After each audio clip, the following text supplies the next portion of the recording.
Hey, sister, soul sister, sister. So speaking of yesterday's topic, I thought of another thing that really, more than anything else, makes me feel vulnerable. And something makes you feel vulnerable when it makes you angry. Our culture likes to classify anger as a bad feeling. I spent most of my life thinking that I never felt angry. I have a video where I talk about how I don't feel angry, I just feel disappointed. So I would not really consider myself a mad sort of person. That is to say, I don't feel like angry a lot. But that's because I was uncomfortable with my own anger, so I just... just if you don't talk about it, it's not happening. And I've had two counselors in my life, and they disagreed on this, and I kind of agree more with the first counselor, but whatever. First counselor told me that anger is a secondary emotion to hurt, fear, or frustration. And she didn't say this, but I might include injustice in there. So like when you're like, I'm so angry, why am I angry? Oh, it's because like what you said was really hurtful. Or when you said that, I was afraid you were gonna leave. Or you're not doing what I need from you. I'm angry. Any of the things. So anger can also happen in response to vulnerability, because vulnerability is all about fear. Last January, I had a conversation with a friend of mine, and she said that she'd recently decided to start asking her friends, honestly, how do you perceive me? And she said it'd been really helpful for her to figure out some stuff that maybe she wasn't able or willing to see. And I was like, yeah, I can see how that would help, but I don't even need to ask my friends because I know what they'd say. And she said, what would they say? I said, I've got real big dreams, but I don't work very hard. This was a great conversation for me to have at the time because I'm someone who, if I never talk about it, is it really happening?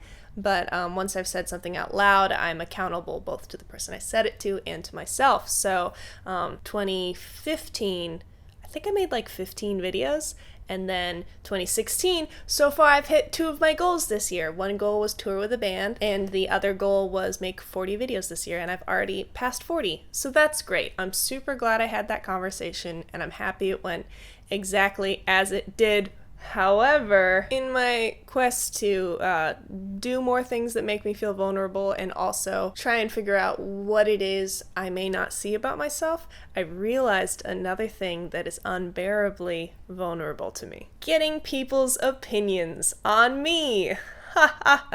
Or even advice. Honestly, I don't ask for advice very often. I will occasionally, but I remember the last time I asked for advice from a friend, she's like, this isn't the sort of dialogue we normally have. And I'm like, yeah, I know. And it's not just critique. I mean, I think most people are sensitive to having their personhood critiqued. That makes sense. It's also nice things people say. It makes me feel like uncomfortable, which is so funny because I know that I'm a person who's very praise-driven. It's like, nothing is tastier than praise. Please praise me, everyone. But then when someone actually does, it's like they're placing something in my hands that I'm like, I don't know what to do with this. I think on the surface, it's easy to look at that behavior and think like, oh, they're just really humble.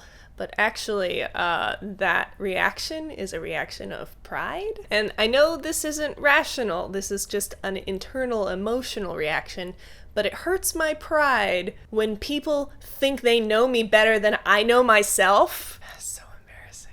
Oh, it's also, if they notice this about me, what if they don't like me anymore? Ugh. It's good to talk about it. It's good to voice it, because of course when you say it out loud, you hear how absurd it is. People can see you complexly and not as perfect and still like you. It me, the perfectionist, ruining my life one day at a time. I realized that this morning when I was at breakfast with the same friend I had that conversation with, and I was like, I could take this opportunity to ask for her opinion on me.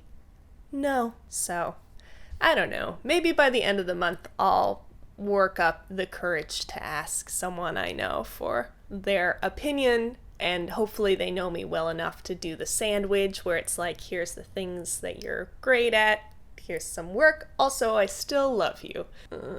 1, 2, 3, funk it. My darling, I love you, I love you, I love you, I love you, I love you, I love you, I love you, I love you, I love you.